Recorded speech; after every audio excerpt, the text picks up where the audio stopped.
In this week's Business of Esports Minute, Roblox Funding, Esports Mega-Venue, and Chess Esports. When business meets gaming, one man, one profit, knows all. Every single week, I, Paul Dawalibi, will be bringing you my hottest takes from the week, everything you need to know about the business of esports, all in about 1 minute. Let's go. From the keyboard to the boardroom, this is the Business of Esports Minute. Every single week, I, Paul Dawalibi, the prophet of esports, will be bringing you my hottest takes from the week. Basically, everything you need to know about the business of esports, all in about 1 minute. Let's go.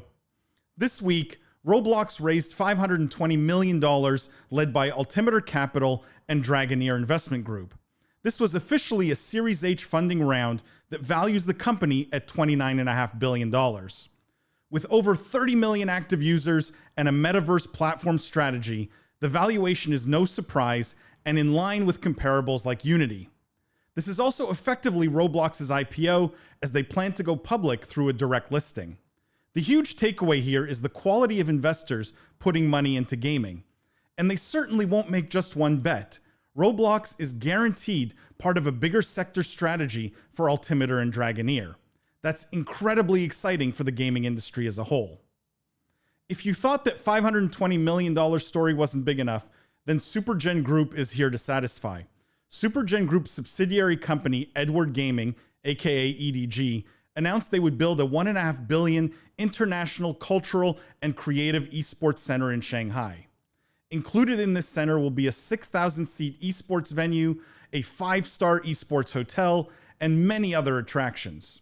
The park plans to host 300 esports competitions yearly with a capacity of 10,000 visitors daily. They also expect to attract hundreds of esports companies. The jury's out if these esports mega venues can generate the consistent occupancy necessary to make them profitable. But the more they spend, the higher the bar.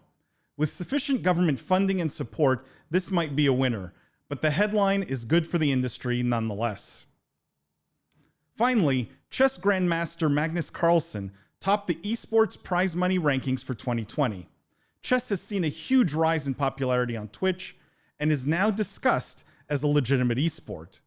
Defining esports has been a challenge for many years, and chess most definitely pushes the envelope.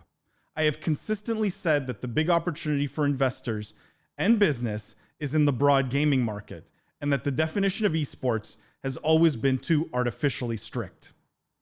For far more detailed insight and discussion into the business of esports, as well as the most exceptional lineup of guests, please tune in every week to the Business of Esports podcast and every Wednesday evening into the Business of Esports after show live stream.